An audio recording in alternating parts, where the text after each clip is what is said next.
Finally ধৈর্য আর প্রিপারেশনটা নিয়েই ফেললাম, কিছুই করার নাই। যদিও হাজব্যান্ডের অনেক মন চাইছে পিঠা খেতে, তো তার জন্য আমাকে করতেই হবে। তো এখানে আমি নারিকেলটা চুলায় দিয়ে দিছি, আর এখানে হচ্ছে খেজুরের গুড়। আর নারিকেলটা চুলায় দিয়ে আমি দারচিনি এলাচটা দিয়ে দিছি চুলায়, আর সামান্য একটু লবণ দিয়ে দিলাম, যদিও মিষ্টি খাবার একটু লবণ দিতেই হয়। তো আর গুড়গুলো তো অনেক শক্ত ছিল, তো আমি একটু পাটায় সুন্দর করে গুঁড়ো করে দিলাম যাতে গলতে সময় না লাগে। তারপর এখানে হচ্ছে সিরাজগঞ্জ থেকে নিয়ে আসা গাওয়া ঘি, একদম খাঁটি ঘি আমার মা নিয়ে আসছে, নিয়ে এসে আমাকে দিয়ে গেছে। তো আমি সেখান থেকে একটু ঘিও দিয়ে দিলাম। আর এখানে দেখেন আমি একটু গুড় খাচ্ছিলাম, আর এই পাটালি গুড় যত মুখে দিবেন ততই খেতে ইচ্ছা করবে। তো আমি এখানে বারবার নিচ্ছিলাম আর এখানে রান্নাটা করতেছিলাম। আর পিছন থেকে আমার মেয়ে এসে এখান থেকে এই নারিকেলটাই খেতে চাচ্ছিল, বলতেছে আমাকে একটু দিবা হওয়ার পরে।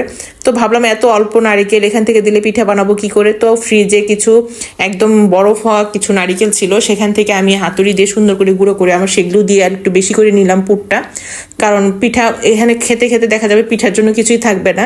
তো আমার এই যে আসল জিনিস যেটা হচ্ছে চালের গুঁড়ির ডোটা আমি একদমই তৈরি করতে পারি না।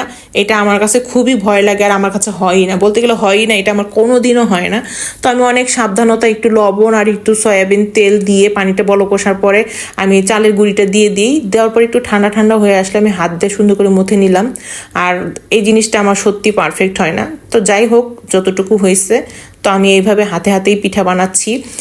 এটা হচ্ছে ভাপা পুলি বানাবো, আর হচ্ছে কিছু পিঠা আর কি, মানে পুলি পিঠাটা কিছু তেলে ভাজবো সেই জন্য আর কি। তো এখানে আমি এভাবে হাতেই বানিয়ে নিচ্ছি, কারণ রুটি দিয়ে আবার রুটি বেলবে কে আবার কাটবে কে, এত একা একা তো আর এগুলি পারা যায় না। তো মেয়েদের পড়ালেখা আছে, আমাকে তো কে হেল্প করবে। তো বড় মেয়েটা টিচার যাওয়ার পরে সেখানে একটু বসে আমার সাথে একটু হেল্প করতেছিল, দেখেন কি অবস্থা কি বানাইছে। তো একা একাই আর কি পিঠাগুলো বানিয়ে ফেললাম। তো এখানে চুলায় আমি কড়াইটা ধুয়ে সুন্দর করে তেল দিয়ে দিছি, তেলে কিছু ভাজবো আর কি, হালকা তেলেই ভাজবো। তো পরে দেখলাম যে তেল তো এভাবে দিলে হবে না, তো আমি আর একটু বাড়তি তেল দিয়ে দিলাম। আর এখানে কিছু ভাপা আর কি, এটাই হচ্ছে আমার হাজব্যান্ডের সবচেয়ে পছন্দের পিঠা, যেটা ভাপা আর কি। সে তেলে ভাজাটা খেতে চায় না, কিন্তু ভাপাটা তার ভীষণ পছন্দ।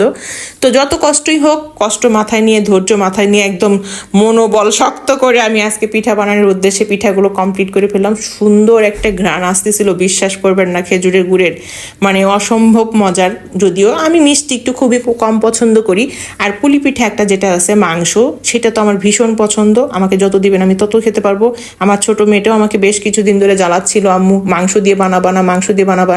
তো আমি বললাম সেটা পরে দেখা যাবে। তো আমার ভিডিওটি এই পর্যন্তই। আমার পিঠাগুলো কেমন হলো অবশ্যই কমেন্টসে জানাবেন, আর আমার জন্য দোয়া করবেন। ভালো থাকবেন, আল্লাহ হাফেজ।